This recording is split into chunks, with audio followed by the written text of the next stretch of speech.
1월 23일 화요일입니다.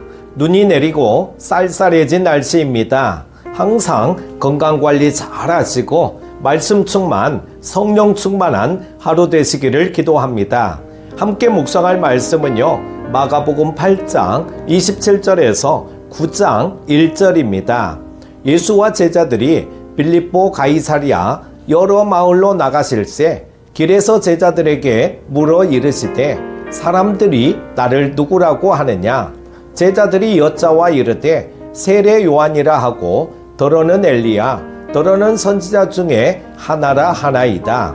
또 물으시되 너희는 나를 누구라 하느냐? 베드로가 대답하여 이르되 주는 그리스도시니이다 하매 이에 자기의 일을 아무에게도 말하지 말라 경고하시고 인자가 많은 고난을 받고 장로들과 대제사장들과 서기관들에게 버림바 되어 죽임을 당하고 사흘 만에 살아나야 할 것을 비로소 그들에게 가르치시되 드러내놓고 이 말씀을 하시니 베드로가 예수를 붙들고 항변하매 예수께서 돌이키사 제자들을 보시며 베드로를 꾸짖어 이르시되 사탄아 내 뒤로 물러가라. 내가 하나님의 일을 생각하지 아니하고 도리어 사람의 일을 생각하는도다 하시고 무리와 제자들을 불러 이르시되 누구든지 나를 따라오려거든 자기를 부인하고 자기 십자가를 지고 나를 따를 것이니라.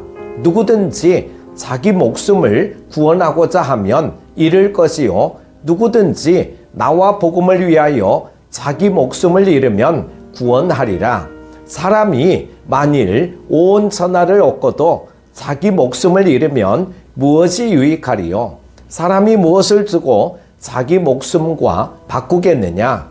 누구든지 이 음란하고 죄 많은 세대에서 나와 내 말을 부끄러워하면 인자도 아버지의 영광으로 거룩한 천사들과 함께 올 때에 그 사람을 부끄러워하리라.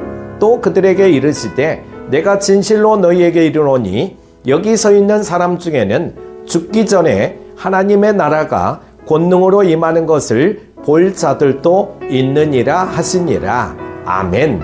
우리가 어떤 일을 결정할 때 사람들의 상식을 따르는 경우가 많습니다.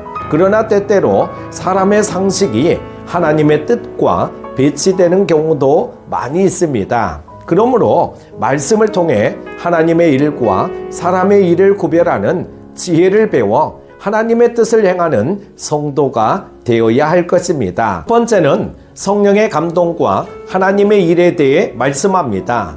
사람들이 나를 누구라고 하느냐라는 예수님의 물음에 제자들은 세례 요한, 엘리야, 선지자 중에 하나라고 대답했습니다. 이어서 예수님이 너희는 나를 누구라고 하느냐? 라고 물으시자 베드로는 예수님이 그리스도이심을 고백합니다. 본문에는 생략되어 있지만 예수님은 베드로에게 복이 있다고 하시면서 이것을 알게 한 이는 혈육이 아니요 하늘에 계신 아버지라고 말씀하십니다. 즉 베드로가 성령의 감동으로 예수님이 그리스도이심을 깨닫게 되었다는 것입니다. 하나님의 말씀을 깨닫는 것은 사람의 지혜로는 불가능하고 오직 성령의 지혜로만 가능합니다. 그래서 사도 바울은 성도들에게 계시의 영이 임하기를 간구했습니다. 예수님은 예언의 말씀을 읽는 자와 듣는 자와 그 가운데 기록된 것을 지키는 자가 복이 있다고 말씀하셨는데 이 모든 것 역시 성령의 감동으로 가능합니다. 그러므로 성도는 하나님의 뜻을 깨달아 그 뜻대로 순종하기 위해 언제나 계시의 영을 충만하게 부어달라고 간구해야 합니다. 두 번째는 사탄에 속한 사람의 일에 대해 말씀하는데요. 베드로가 고백한 후에 예수님이 당신의 죽음과 부활을 말씀하시자 베드로는 예수님을 붙들고 그렇게 하지 마시라고 항변합니다. 베드로 입장에서 예수님이 죽임을 당하신다는 것은 절대로 일어나서는 안 되는 일이기 때문입니다. 그러나 예수님은 베드로를 사탄이라고 칭하시면서 하나님의 일을 생각하지 않고 사람의 일을 생각한다고 책망하십니다. 즉 베드로가 예수님의 고난의 길을 막아선 것은 사람의 생각이었던 것입니다. 그것은 그리스도의 죽음과 부활을 통해 구속의 역사를 이루시려는 하나님의 계획을 방해하려는 사탄의 뜻과 같습니다. 그래서 예수님이 베드로에게 사탄아 물러가라 라고 말씀하셨습니다.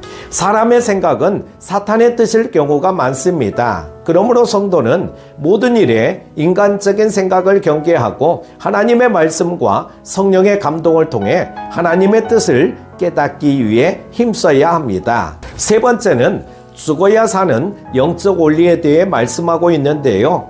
예수님은 죽음 후에 부활하실 것을 약속하시면서 제자들에게 죽어야 사는 원리를 말씀하십니다. 주님께서 십자가에서 죽임을 당한 후에 사흘 만에 다시 살아나실 것처럼 제자들도 자기 십자가를 지고 복음을 위해 죽음을 각오해야 영생을 얻을 수 있음을 밝히신 것입니다. 예수님처럼 복음을 위한 죽음과 부활의 생명을 얻는 자만이 예수님의 제자로서 자격이 있기 때문입니다. 예수님은 제자들이 장차 복음과 함께 당할 고난을 이겨내야 함을 교훈하신 것입니다. 육신의 생명을 위해 복음과 하나님 나라를 배신하는 자는 영원한 멸망을 당하게 되지만 복음과 하나님 나라를 위해 목숨을 잃는 자는 영생의 복을 누리게 됩니다. 천하를 얻고도 목숨을 잃으면 아무 유익이 없습니다. 우리는 예수님의 제자로서 복음과 하나님 나라를 위한 순교의 삶을 살아야 합니다. 사랑하는 교태가족 여러분, 상식적으로 죽음은 삶의 종교를 의미합니다. 그러나 그리스도 안에서의 죽음은 부활과 영생을 향한 과정에 불과합니다. 성도는 사람의 상식을 초월하는 하나님의 뜻을 마음에 새기고 영원한 생명과 승리를 위해 잠시 동안의 고난을 피하지 않고 극복하는 삶을 살아야 할 것입니다. 오늘 하루도 승리하십시오. 기도합니다. 은혜로우신 하나님 아버지, 오늘도 말씀 앞에 겸손히 무릎 꿇게 하심을 감사드립니다. 주신 말씀을 깊이 묵상하며 성령 충만함으로 사람의 일과 하나님의 일을 구별하는 지혜를 얻게 하여 주시기를 원합니다. 오늘 하루도 세상 가운데서 주님의 제자로서 성령의 이끄심에 온전히 순종함으로 주께 영광 돌리는 하루 되게 하여 주시기를 원하오며 예수님의 이름으로 기도드립니다. 아멘.